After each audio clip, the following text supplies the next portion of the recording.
जैसा कि गुरुदेव सदैव हमें सत्संग में समझाते हैं कि ना कोई संगी साथी ऐसा जो जीवन में साथ चले। इन मेलों में रहकर मजबूर हम अकेले चलेंगे, संसार से अकेले जाएं। उसके पहले हे गुरुदेव हमारा अपने नाथ से नाता जुड़वा दो।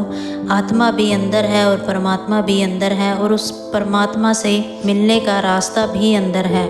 बहुत समय पहले की बात है, एक युवक था जो संसार की सच्चाई जानना चाहता था। उसका नाम अर्जुन था।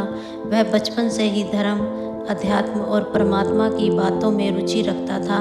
उसने अनेक ग्रंथ पढ़े, साधुओं के प्रवचन सुने, पर उसे अब भी यह समझ नहीं आता था कि आत्मा क्या है, परमात्मा कौन है और वे कहाँ रहते हैं। एक दिन वह एक प्रसिद्ध संत के पास गया जो हिमालय की एक गुफा में तपस्या करते थे। अर्जुन ने उन्हें प्रणाम किया और कहा, गुरुदेव मैं जानना चाहता हूँ कि आत्मा कहाँ है और परमात्मा कहाँ है, क्या वे दोनों अलग हैं? संत मुस्कुराए और बोले, बेटा इस प्रश्न का उत्तर तुम्हें शब्दों में नहीं अनुभव में मिलेगा, लेकिन एक प्रयोग करके देखो। उन्होंने अर्जुन को पास के जंगल में भेजा और कहा, एक सप्ताह तक अकेले रहो, किसी से बात मत करो, ध्यान लगाओ, खुद से सवाल करो, 7वें दिन मैं तुम्हारे पास आऊँगा।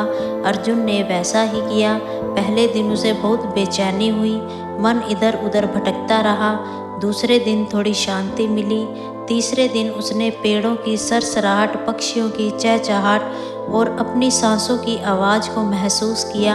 चौथे दिन उसे अपने अंदर एक अजीब सी ऊर्जा का एहसास हुआ। 5वें और 6ठे दिन वह गहरी ध्यान अवस्था में चला गया। 7वें दिन संत वहाँ पहुँचे। उन्होंने पूछा, बताओ अर्जुन, अब तुम्हें कैसा लग रहा है? अर्जुन की आंखों से आंसू बहने लगे। वह बोला, गुरुदेव अब मैं समझ गया, जिसे मैं बाहर खोज रहा था वह तो मेरे भीतर था। आत्मा भी अंदर है और परमात्मा भी उसी आत्मा में छिपा बैठा है। मैंने जब बाहर की आवाज़ें बंद की तब अंदर की आवाज़ें सुनाई दी। जब मैं अपने अंतर में गया तब मुझे परम शांति मिली। संत ने मुस्कुराते हुए कहा, बिल्कुल सही, आत्मा तुम्हारा सच्चा रूप है और परमात्मा उसी आत्मा में निवास करता है। फर्क बस इतना है कि जब तुम बाहर खोजते हो तो भ्रम मिलता है, जब अंदर झांकते हो तो सत्य मिलता है। आत्मा भी अंदर है और परमात्मा भी अंतर है, और इस अंतर को जानना ही जीवन की सबसे बड़ी उपलब्धि है। हरि ओम।